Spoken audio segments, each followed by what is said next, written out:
नागपूरमधून एक अत्यंत धक्कादायक अशी घटना समोर आली आहे। एका 65 वर्षीय नराधामाने 4 वर्षाच्या मुलीवरती अत्याचार केल्याची घटना सध्या समोर आलेली आहे। या घटनेमुळे सध्या नसरापूर गावात अत्यंत तणावाचं आणि भीतीचं वातावरण निर्माण झालेलं आहे।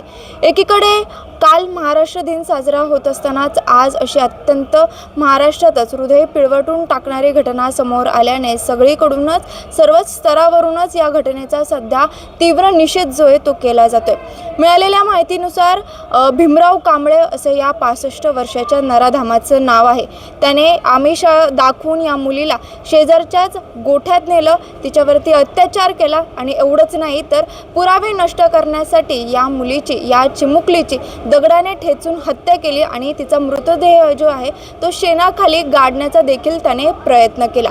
या संपूर्ण घटनेनंतर सध्या ग्रामस्थांकडून तीव्र निषेध जो आहे, संताप जो आहे तो व्यक्त केला जातोय आणि या आरोपीला आमच्या ताब्यात म्हणजेच ग्रामस्थांच्या ताब्यात देण्यात यावं अशी मागणी सध्या त्या गावातून करण्यात येते।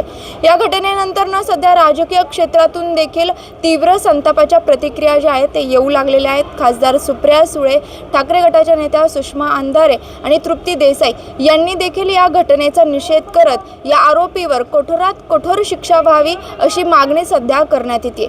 या घटनेनंतर पुणे ग्रामीण पोलीस अधीक्षक संदीप सिंह गिल हे घटनास्थळी दाखल झालेले आहेत। तेथील वातावरण शांत करण्याचा, नागरिकांना, ग्रामस्थांना शांत करण्याचा प्रयत्न ते सध्या करतायत। यासोबतच या आरोपीला कायद्यानुसार जी कुठली कठोरात कठोर शिक्षा होईल ती आम्ही देण्याचा प्रयत्न करू असं आश्वासन देखील त्यांना देण्यात आलेलं आहे। या घटनेनंतर बघायला गेलं तर काल 1 मे महाराष्ट्र दिन होता। राज्यभरात आपण महाराष्ट्र दिन अतिशय उत्साहात साजरा केला, मात्र आज आपल्याच महाराष्ट्रात अशी हृदय पिळवटून टाकणारी घटना घडलेली आहे।